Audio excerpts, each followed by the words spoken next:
Vote bank को खुश करने के लिए कांग्रेस ऐसे ऐसे गड्ढे खोद कर गई है जिसे भरते भरते आने वाली पीढ़ियों की कमर टूट जाएगी। ऐसा ही कांग्रेस का एक कारनामा है वक्फ बोर्ड। साल 1954 में नेहरू ने वक्फ बोर्ड बिल लाकर तुष्टीकरण की राजनीति का बीज रखा और आगे चलकर जब जब कांग्रेस को चुनावी दिक्कत हुई, अपने राजनीतिक फायदे के लिए कांग्रेस इस बीज में खाद पानी देने का काम करती रही। साल 1992 में विवादित ढांचे के गिरने के बाद मुश्किल में आई कांग्रेस सरकार ने वोट बैंक बचाए रखने के लिए 1995 में वक्फ बोर्ड को असीमित शक्तियां दे दी और इसी तरह का काम साल 2013 में मनमोहन सिंह सरकार ने फिर दोहराया। कांग्रेस की मेहरबानी के चलते आज वक्फ बोर्ड के पास देश के करीब 9,40,000 एकड़ जमीन है। कांग्रेस ने वक्फ बोर्ड को इतनी ताकत दे रखी है कि वक्फ बोर्ड इस समय देश का सबसे बड़ा भूमाफिया बनकर बैठा है और जब जब सेक्युलर पार्टियां मुश्किल में आती है तब तक वक्फ बोर्ड को हजारों करोड़ की जमीन थमा देती है ताकि बदले में उन्हें विशेष संप्रदाय के एक मुश्त वोट पड़ते रहे।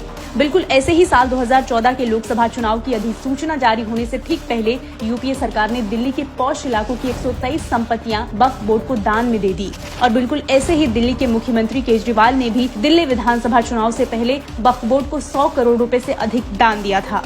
हाल ही में तमिलनाडु वक्फ बोर्ड ने 1500 साल पुराने हिंदू मंदिर सहित तमिलनाडु के 6 गांवों को वक्फ की संपत्ति घोषित कर दिया है। वक्फ बोर्ड की ताकत का अंदाजा इस बात से लगाया जा सकता है कि वक्फ अधिनियम 1995 की धारा 3 में कहा गया है कि अगर वक्फ को लगता है कि जमीन धर्म विशेष की है तो वो वक्फ की संपत्ति है। यहाँ ये ध्यान रखना चाहिए कि सिर्फ वक्फ का सोचना ही काफी है। इसके लिए वक्फ बोर्ड को किसी सबूत की जरूरत नहीं है। अगर वक्फ ये मान लेता है कि आपकी संपत्ति आपकी नहीं बल्कि वक्फ बोर्ड की है तो आप कोर्ट भी नहीं जा सकते।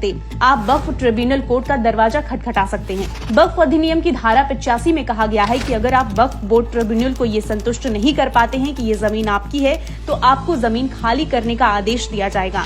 ट्रिब्यूनल का फैसला अंतिम होगा। कोई भी अदालत यहाँ तक कि सुप्रीम कोर्ट भी वक्फ ट्रिब्यूनल के फैसले को नहीं बदल सकता।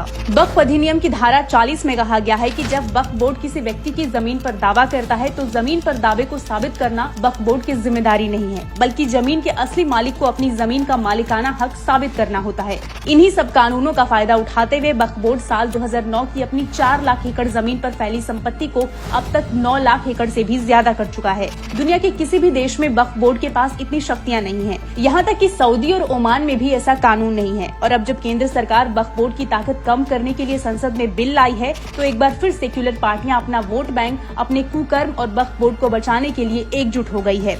कांग्रेस, सपा, एनसीपी, एआईएमआईएम जैसी सभी पार्टियों के नेता वक्फ बोर्ड को असीमित ताकत देने के पक्ष में तरह तरह की दलील और धमकियां दे रहे हैं क्योंकि वो जानते हैं कि चाहे वो सारा देश वक्फ बोर्ड को गिफ्ट में दे दे, इसके बावजूद उन्हें सेक्युलर हिंदुओं के वोट मिलते ही रहेंगे।